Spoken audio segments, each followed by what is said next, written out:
연가시라는 기생충이 있습니다. 이게 사마귀를 숙주로 해가지고 성체가 되면 뇌에 작용하는 신경 전달 물질을 이용해서 숙주가 물에 빠져서 자살하도록 유도를 한답니다. 그리고 나면은 물속에 나와서 이제 숙주의 몸에서 나와서 물속에다가 다시 알을 낳는 거예요. 이게 또 번식을 하고 숙주의 몸에 들어가서 성장하고 뭐 이런 식으로 자라간다고 해요. 이 연가시에 실제로 존재하지 않는 어떤 변종 연가시, 사람의 몸에 기생하는 이 변종 연가시라는 이 가상의 생명체를 만들어내서 영화 연가시라는 작품이 나왔습니다. 그러니까 없는 이야기이긴 하지만 이제 실제로 존재하는 연가시가 사람의 몸속에 들어간다면 어떻게 될까? 이런 상상력을 가지고 만든 것 같아요. 사람의 몸을 숙주로 삼아서 퍼져나가면서 대규모 자살이 벌어지는, 어떻게 보면 재난 영화라고 할 수 있겠죠. 영화 속에서 나오는 변종 연가시는 유충의 상태로 실제 연가시처럼 물속에서 생활을 하다가 사람 몸에 들어갑니다. 실제 연가시와 달리. 근데 연가시가 몸에 들어가도 처음에는 잘 모르는 거예요. 소장이 흡착해가지고 영양분을 이렇게 빨아먹으면서 자라는데, 그런 이유 때문에 이 연가시에 감염이 된 사람은 먹기는 잘 먹어요. 식욕이 점점 왕성해지는데 살이 안 찌고 점점 말라가는 겁니다. 영양분이 모두 기생충의 차지가 되니까 그런 거죠. 그리고 그 연가시가 다 자라면 그때부터는 자꾸 물을 찾게 만듭니다. 계속 갈증이 나는 거예요. 구갈 상태라고 하죠. 끊임없이 사람의 뇌를 자극해서 물을 찾게 만듭니다. 너무 목이 많은 사람은 물을 마시고 마시다가 이제는 참을 수가 없으니까 아예 물속으로 들어가려고 해요. 그냥 물속에 풍덩 들어가는 거죠. 그리고 사람은 그 물속에서 결국 죽고, 연가시는 사람의 몸에서 나와서 또다시 알을 낳고, 이제 사마귀에서 사람으로 바뀌었을 뿐이지 실제 이제 연가시에 기생하는 형태를 그대로 차용을 해온 것 같아요. 이 연가시의 모습이 죄의 모습을 참 잘 보여줍니다. 죄는 기생충처럼 숙주인 사람의 내면에서 자랍니다. 이 죄에 감염된 사람은 처음에는 그걸 잘 몰라요. 자기가 이 죄악된 생활을 하고 있다는 것 자체를 잘 깨닫지 못합니다. 어느 정도 이 죄가 자라기까지 죄를 죄로 인식하지 못하는 거죠. 인식하지 못하는데도 그 동안에도 이 내면에서 악한 생각과 판단, 그리고 또 그런 욕망들은 계속해서 자라납니다. 죄에 감염된 사람의 특징이 있는데, 이게 뭐냐면 끊임없이 죄악된 생각과 행동에 갈증을 느낀다는 거예요. 원하게 된다는 거죠. 그런데도 불구하고 그 갈증이 채워지질 않아요. 죄는 무엇인가를 더 얻으면, 더 누리면, 더 가지면, 즐기면 행복해진다, 만족할 것이다, 이런 마음을 갖게 만듭니다. 그런데 어떤 방법으로든지 더 얻으려고, 가지려고, 누리려고, 즐기려고 물을 붓듯이 자신의 삶에 부어보지만 갈증만 점점 심해지는 거예요. 만족이 없고 행복이 없고 갈증만 심해지는 거죠. 그렇게 얻은 쾌락과 만족과 즐거움이 그 사람의 몫이 되는 것이 아니라 그 안에 있는 죄의 뿌리, 즉 사탄의 몫이 되기 때문에 그렇습니다. 우리가 그것을 누린다고 해서 우리 자신이 만족하게 되는 것이 아니라, 이 만족은 이 죄의 충동을 부추기는 사탄에게로 다 가버리고 우리에게는 공허함만 남는 거죠. 그래서 더 많이, 더 강렬하게, 더 자극적으로 원하게 됩니다. 갈증이 점점 커지고 이제 무엇으로도 도저히 이 갈증을 채울 수가 없다, 이렇게 생각이 되면 죄에 감염된 사람은 결국 죄악된 생각과 행동에 자기를 완전히 빠뜨려 버립니다. 물속에 들어가듯이 죽는 거죠. 야고보서 1장 15절은 이렇게 얘기를 해요. 욕심이 잉태한 즉 죄를 낳고, 죄가 장성한 즉 사망을 낳는다. 우리 안에 죄의 씨앗인 욕심이 뿌려지고 이것이 자라서 죄의 열매를 맺게 되면 결국 그 사람은 끊임없이 죄를 추구하다가 죽는다, 사망을 낳는 겁니다. 영화 속의 연가시인은 사람의 장에 기생을 하는데 그냥 붙어 있는 것이 아니라 완전히 흡착된 상태로 나옵니다. 아주 그냥 한 덩어리가 된 것처럼 영화 속에 등장해요. 그래서 이거를 물리적으로 예를 들면 뭐 내시경 같은 걸 넣어가지고 얘를 잡아 뜯는다? 이게 불가능한 거예요. 강제로 떼버리려고 하면 다발성 출혈 과다로 죽어버린다. 영화 속에서 그렇게 설정을 했어요. 어떤 사람들은 연가시가 기생충이다. 그러니까 이 다른 기생충처럼 구충제를 먹으면은 죽겠지. 그럴듯하지 않습니까? 그래서 구충제를 막 먹어요. 약국에서 구충제를 사다 먹는데 이 구충제가 연가시를 죽이는 게 아니라 결국 그 연가시에 감염된 사람을 죽이는 결과를 낳습니다. 안 되겠다. 결국은 물에 들어가서 죽으려고 하니까 자살을 못하게, 물에 들어가지 못하게 아예 막아버리자. 그래서 정부가 연가시에 감염된 사람들이 물에 들어가지 못하도록 체육관 같은 데다가 다 몰아넣고 격리를 시킵니다. 아예 못 가게. 물에 들어가면 한꺼번에 이 기생충이 쫙 빠져나오면서 그 사람이 죽어버리니까 아예 기생충이 몸 밖에 나올 수 있는 환경 자체를 만들지 말자 하는 거죠. 그런데 이런 해결책도 결국은 문제가 생기는 거예요. 물에 들어가지 않아서 자연스럽게 빠져나오지 않으니까 안에서 견디다가 연가시들이 그냥 다 스스로 빠져나와 버리는 거예요. 물이 없어도 빠져나와 버리는 거죠. 알을 낳기 위해서 산란기가 되니까 스스로 빠져나와 버리고 결국은 약간의 시간은 벌 수 있을지 모르지만 결국 이 기생충 연가시에 감염된 사람은 죽는다. 죽음이 정해져 있다. 치사율 100%. 이게 이 영화 속에 등장하는 모습입니다. 그럼 도대체 어떻게 하면 이 연가시를 제거하고 사람을 살릴 수 있을까? 실제로 이런 일이 벌어진다면 우리가 무엇도 장담할 수 없겠지만 그래도 영화로 만들었다면 나름대로 제작한 사람들이 해결책이 있을 것이다. 결론을 내야 되지 않겠습니까? 나름대로 아마 결론을 만들기 위한 해결책을 다 생각하고 있을 거예요. 그래서 등장하는 게 이 연가시에만 통하는 유일한 구충제가 있는 거예요. 다른 구충제는 다 연가시가 아니라 사람이 죽는데 유일하게 하나의 구충제에만 이 연가시가 죽는다. 물리적인 방법으로도 어떤 구충제로도 제거할 수 없었던 연가시가 특효약, 딱 한 가지의 구충제 그 약만 먹으면 그냥 다 사라지는 거예요. 뭐 복잡한 치료 방법이 필요 없습니다. 병원에 입원해야 될 필요도 없고 장기적인 치료도 필요 없고 그냥 그 구충제 하나만 알약만 몇 개 먹으면 몇 시간 안에 장 속에서 연가시가 다 괴사해 버리는 거죠. 죄도 사람의 내면에 기생을 합니다. 인간의 내면에 함께 있는 공존하는 나의 인격과 죄의 인격이 그냥 같이 살아간다 하는 정도가 아니라 완전히 뒤섞여 있는 거예요. 흡착되어 있는 거예요. 힘을 준다고 해서 떼어낼 수 있는 것이 아닙니다. 우리가 외적인 환경을 바꾸면 죄의 문제가 해결됩니까? 그렇지 않아요. 잘 먹고 잘 살게 되면 부족한 것이 없어지면 죄의 문제가 해결됩니까? 그렇지 않아요. 좋은 제도를 만들면 죄의 문제가 해결됩니까? 그렇지 않아요. 과거보다 분명히 풍요로워지고 제도도 많이 개선되었지만 우리가 사는 세상은 썩 좋아진 것 같지가 않습니다. 어떻게 보면 잘 먹고 잘 사니까 죄도 점점 더 커지는 것처럼 보이지 않습니까? 실제로 그런 것 같아요. 죄가 사람의 내면에 기생한다.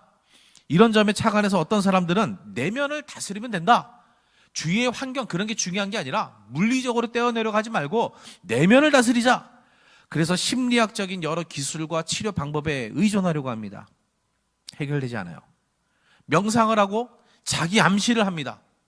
해결되지 않아요. 자기 안에 감추어진 인간의 내면에 신의 본성이 있다더라. 그 신의 본성을 일깨워 보려고 합니다. 해결되지 않아요. 외부의 어떤 절대자에게 자신의 내면을 맡겨보려고 합니다. 신적인 존재를 찾아 나서는 거죠. 해결되지 않습니다. 오히려 죄는 그 안에서 점점 커져가고 죽음의 시간은 가까워집니다. 어떤 사람들은 종교적인 여러 규칙을 가지고 자기를 통제해요. 내가 죄에 빠져들 수 있는 상황 자체를 아예 만들지 말아보자. 근본적으로 차단해보자. 세상에는 죄악된 생각과 행동에 빠질 수 있는 여러 가지 유혹의 요소가 구덩이들이 도처에 널려 있으니까 거기에 눈을 돌리지 말고 오직 신령한 것만 보자, 내면만 보자. 종교적인 행위에 점점 빠져듭니다. 그 안에서 자신은 세상과 단절되어 있으니까 죄의 문제로부터 자유로울 것이라고 생각을 하는 거예요. 교회를 다니면 어떨까요? 헌금, 봉사, 예배 이런 종교적 행위에 집중하면 이런 것들이 나를 지켜줄 것만 같습니다. 더 나아가서 아예 세속과 발을 끊어버리고 수도원으로 들어갑니다.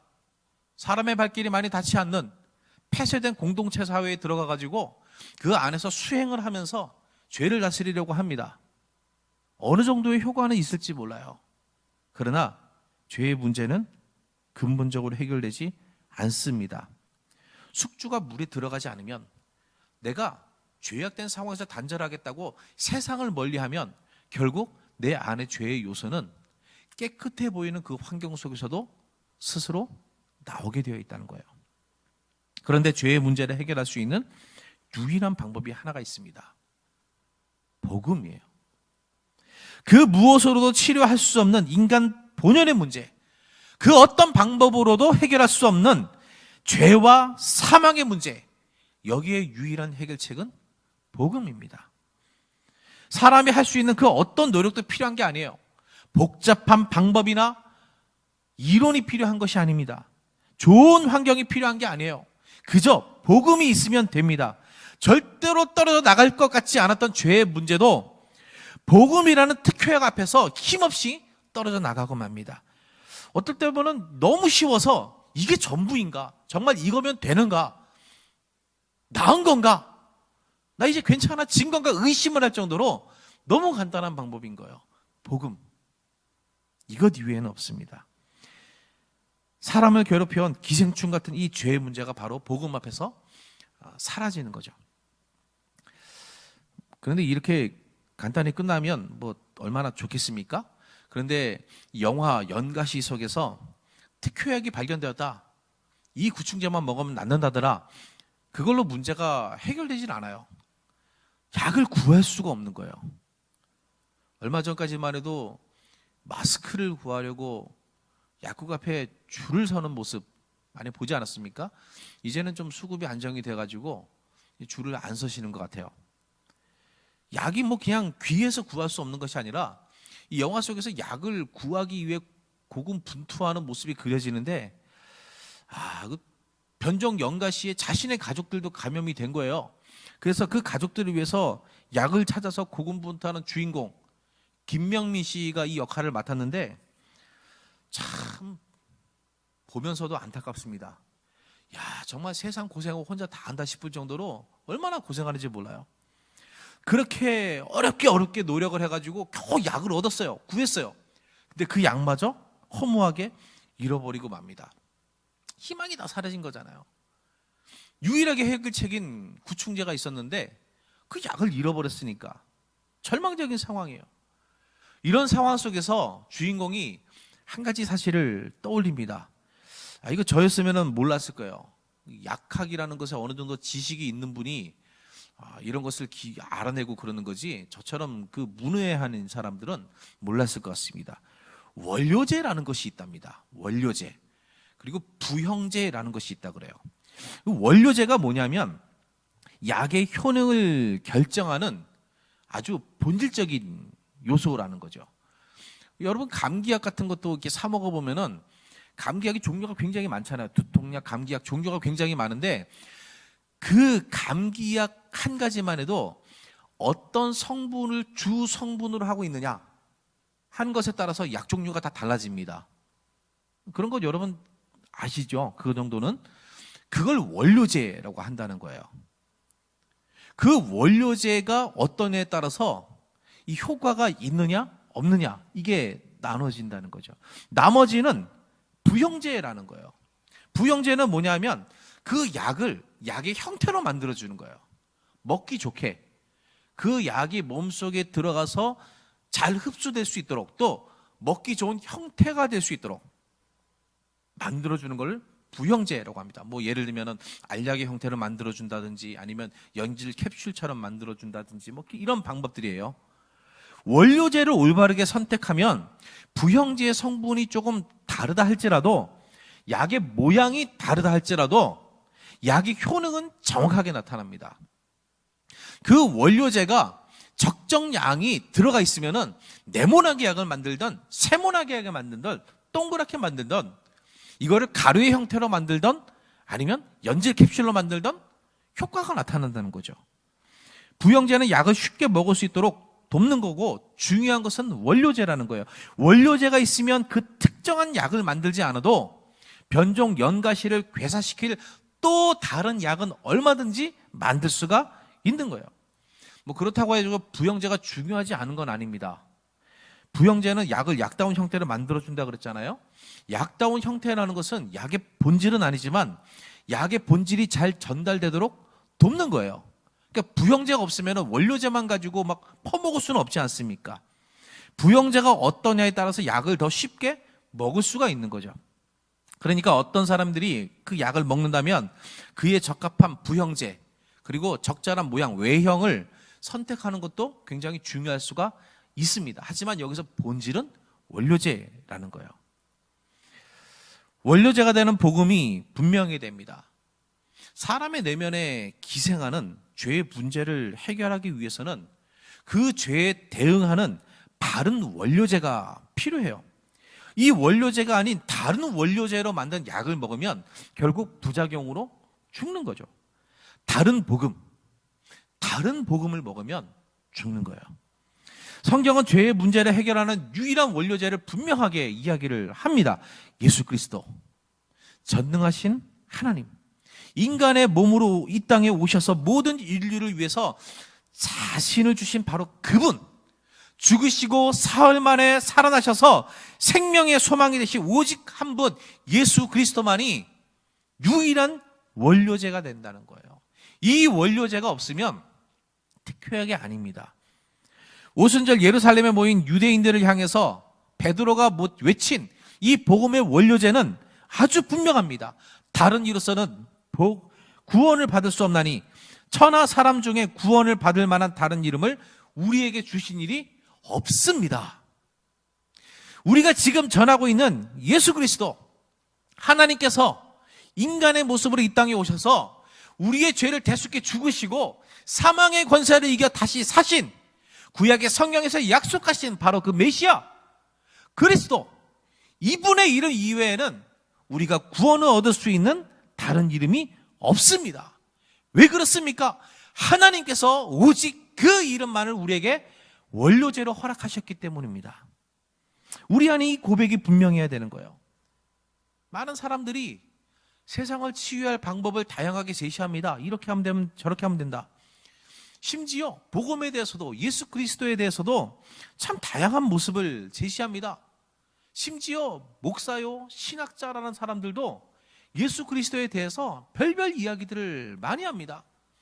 야, 신이 사람의 모습으로 오고 죽었다가 사람이 다시 살아나고 어떻게 이런 일이 있을 수가 있는가?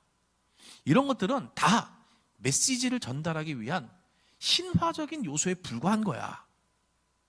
예수라는 분은 우리가 본받을 훌륭한 삶을 사셨어. 하나님은 우리가 그 삶을 따라가기 원하시는 거야. 듣기에는 굉장히 좋죠. 그런데 예수 그리스도의 복음의 핵심이 다 빠져 있는 거예요. 인간 예수밖에 남아있지 않는 거예요. 하나님께서 우리를 위해서 이 땅에 인간의 모습으로 오신 게 없어요. 그분이 우리의 죄를 어떤 방식으로 대속하셨는지가 없어요. 우리가 무엇 때문에 사망의 권세를 이길 수 있다는 소망을 품을 수 있는지 그 근거가 하나도 없어요. 다른 예수를 전하고 예수의 다른 형태를 가지고 세상을 치유하려고 하는 이런 다른 복음들, 이런 것들은 원료제가 될 수가 없습니다. 오직 하나님의 아들이 인간으로 오셔서 십자가에 죽으시고 다시 사셨다는 이 사실 외에는 죄의 문제를 해결할 수 있는 그 어떤 방법도 하나님께서 우리에게 주신 일이 없습니다. 선행으로도 명상으로도 그 어떤 종교적인 방법으로도 위대한 실천으로도 죄의 문제는 해결되지가 않습니다. 만약에 우리가 이 원료제를 분명하게 한다면, 예수 그리스도의 복음을 분명하게 붙잡는다면 한 가지 부형제만을 고집할 필요는 없는 거예요. 복음은 다양한 부형제를 입고 사람들에게 전달됩니다. 각 시대와 문화에 따라서 굉장히 다양한 부형제를 통해서 복음이 들어갔고 지금도 들어가고 있어요. 약에 있어서 부형제의 역할이 그런 것처럼 복음의 부형제도 시대와 문화에 따라서 다양해져야만 합니다. 우리 한국 사회에는 한국 사회에 맞는 부형제가 필요한 거예요. 우리에게는 우리에게 맞는 부형제가 필요한 거죠. 세대별로도 부형제는 다를 수 있습니다. 어른들의 세대와 아이들의 세대는 복음을 받아들이기 쉬운 방식이 다를 수가 있어요. 하나님을 예배하고 복음을 찾아가는 방식이 인종별로도 국가별로도 문화별로도 다 다를 수가 있습니다. 우리가 예배드리는 방식과 아프리카에서 흥이 넘치는 그 주민들이 예배드리는 방식은 너무 다르더라고요. 그분들은 예배 시간에 앉아있질 않아요. 예배 시간에 뭐 일어서라고 말하지 않는데도 다 일어서서 처음부터 끝까지 찬송을 부를 때 그 여러분 영화 같은 데서 왜 흑인 분들이 노래를 부르면은 막 애드리브로 화음도 넣고 막 이런 거 있잖아요. 다 그래요. 요즘 애들 하는 말로 아주 스웩이 넘칩니다. 막 흔들면서 박수를 치면서 그런 모습으로 예배하는 것이 사실 어떻게 보면은 우리 보수적인 장로교단에서 보면은 굉장히 낯설고 불편할 수도 있잖아요. 그들에게 맞는 부형제가 있고 우리에게 맞는 부형제가 있어요. 우리가 드리는 이 시대, 코로나19 시대의 예배의 형태도 그렇습니다. 현장에서 모이는 것도 온라인으로 영상으로 예배를 드리는 것도 또는 어떤 그 교회의 공적인 예배의 영상이든지 현장이 아니라 예배 자료들을 가지고 가정에서 가장이 인도자가 되어서 그 속으로 공동체를 함께 드리는 그 예배도 어떤 형태의 예배든지 이 모든 예배의 형태들은 부형제라는 거예요. 그 안에 예수 그리스도에 대한 분명한 신앙의 고백, 복음이라는 참 원료제가 살아있다면 다양한 방식을 통해서 우리는 하나님을 만나고 그 복음 안에 젖어들 수가 있습니다. 그 다양한 부형제 안에 분명한 원료제를 담는 게 중요한 거예요. 복음의 핵심입니다. 복음의 핵심이 살아있는 교회는 여러 가지 부형제를 통해서 많은 사람을 살립니다. 분명한 복음으로 우리 사람을 죄에 이르게 하는, 죽음에 이르게 하는 이 죄를 소멸하고 생명의 삶을 누리시기를 원합니다. 또 우리가 우리의 가족과 이웃에게도 바로 이러한 소망을 줄 수 있는 전파자가 되기를 원합니다. 하나님께서 우리에게 이 원료제, 복음을 주셨을 때 여전히 죄의 기생충으로 인해서 사망의 시간을 앞당겨 달려가고 있는 우리의 소중한 이웃들에게도 이 원료제를 치료할 수 있는 역할, 사명을 우리에게 맡기신 줄을 믿습니다.